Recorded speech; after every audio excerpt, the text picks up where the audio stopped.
მას შემდეგ, რაც ვენესუელას ორი დამანგრეველი მიწისძვრა დაატყდა თავს, ქვეყნის დასახმარებლად მსოფლიოს არაერთი სახელმწიფო ემზადება.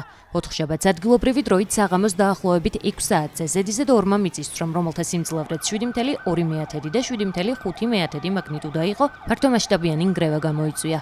არსებული მონაცემებით დაღუპულია სულ მცირე 164 ადამიანი, ხოლო დაშავებულთა რაოდენობა 971-ს აღემატება.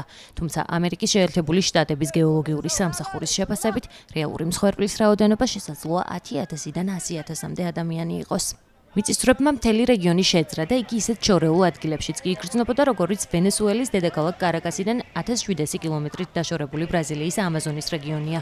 სტიქიას ამერიკის შეერთებული შტატების პრეზიდენტი დონალდ ტრამპი პლატფორმა Truth Social-ზე გამოეხმაურა. მან აღნიშნა, რომ ვაშინგტონი ახალ მეგობრებს კვერთხში დაუდგება.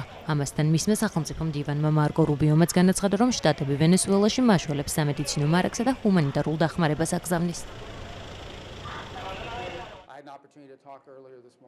დღეს დილით შესაძლებლობა მქონდა მესაუბრა დელსი როდრიგესთან, პრეზიდენტის მოვალეობის შემსრულებელთან. ცხადია ჯერ კიდევ ველოდებით, თუმცა უკვე ვაგზავნით სამძებრო სამაშველო ჯგუფებს ვირჯინიის ფეირფაქსის ოლქიდან და ლოს-ანჯელესიდან.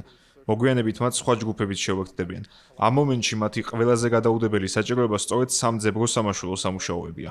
მრავალი შენობა ჩამოინგრა და იქ მუშაობისთვის დიდი დახმარება დასჭირდებათ. აეროპორტი სერიოზულად არის დაზიანებული, ამიტომ რესურსების გადასატანად ომის დეპარტამენტზე დაყრდნობა მოგვიწევს. ასევე მათ საჰაერო გამოსახულებებით ვეხმარებით განსაკუთრებით სანაპირო ტერიტორიებიდან.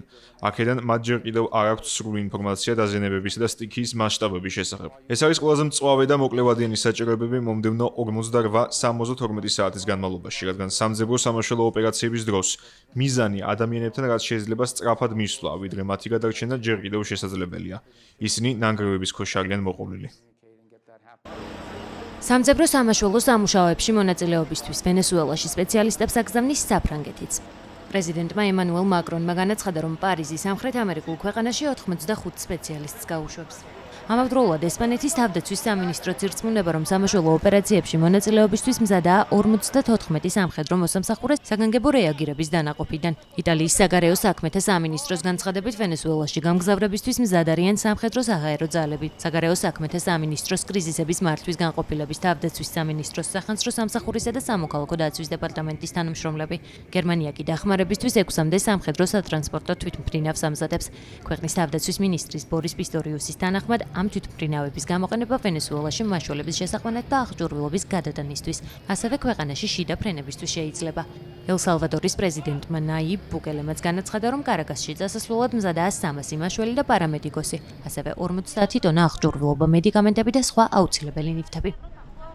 ამერიკის შეერთებული შტატების გეოლოგიურმა სამსახურმა თავდაპირველად განაცხადა, რომ პირველი მიწისძვრის სიმძლავრე 7,1 მაგნიტუდა იყო, თუმცა მოგვიანებით ეს მაჩვენებელი 7,2-მდე გაიზარდა. მიწისძვრის ეპიცენტრი კარაკასიდან დასავლეთით დაახლოებით 168 კილომეტრში იყო. სააგენტომ მოგვიანებით კიდევ უფრო ძლიერი 7,5 მაგნიტუდის მიწისძვრის შესახებაც გაავრცელა ინფორმაცია. ეს მიწისძვრა წინას მხოლოდ 1 წუთის შემდეგ მოხდა.